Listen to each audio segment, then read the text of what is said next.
I'm so worried about the finals. One of the assignments is to write a 5-paragraph essay and I don't know how to do that. Don't worry. I'm going to explain it to you. The first thing you have to think about is what kind of essay you would like to write. For example, argumentative, a review, or an informative text. Okay, what about an argumentative? Okay. Every well-structured essay starts with an introduction. We can call it the entry paragraph. This is where you get the reader involved with your essay. It must contain your thesis statement in a smaller informative text like background information, so the reader can understand what your essay is about. You can also add a little anecdote. The last sentence of the paragraph must also contain a transitional hook which will cut the reader's interest and move the reader further into your essay. Welcome to the first body paragraph. This should contain your second strongest argument, your second most significant example, or an obvious beginning point. It should lead the reader into the first piece of evidence you use to support your thesis statement, your argument.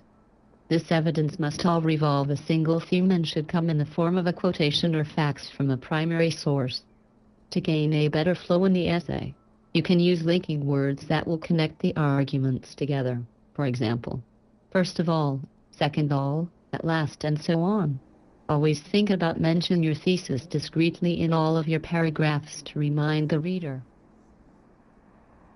Oh, come on, focus, Scott. You have to listen if you want a good grade. I'm sorry, but it is so much information. Please continue. Okay. When you come to the second body paragraph, you have to use a counter-argument that you will overcome. The meaning is to defeat the counter-argument with your strongest argument to prove your thesis right. The third body paragraph is where you use your absolute strongest argument and prove your thesis right.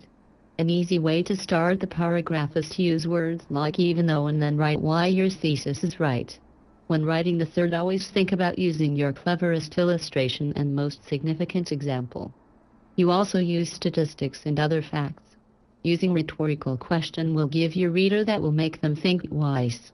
The reason why you should use your strongest argument in the end is to represent the stronger, like a final major point.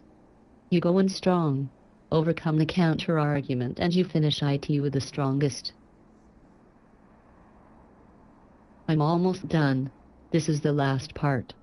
The finishing paragraph is where you come up with your conclusion. It's like a wrap-up of the entire essay. Think about writing it in the way like you'd have proven your thesis right. You summary up the 3 main points. Basically, you reconfirm your arguments, you recount how you have proven it, and then you finish up with a closure, for example, and that's why I think that it will work as a final statement that signals the reader that the discussion has come to an end. When I think about it, it doesn't sound that hard. Thank you for all of your help, Victoria. No problem. Good luck on the finals.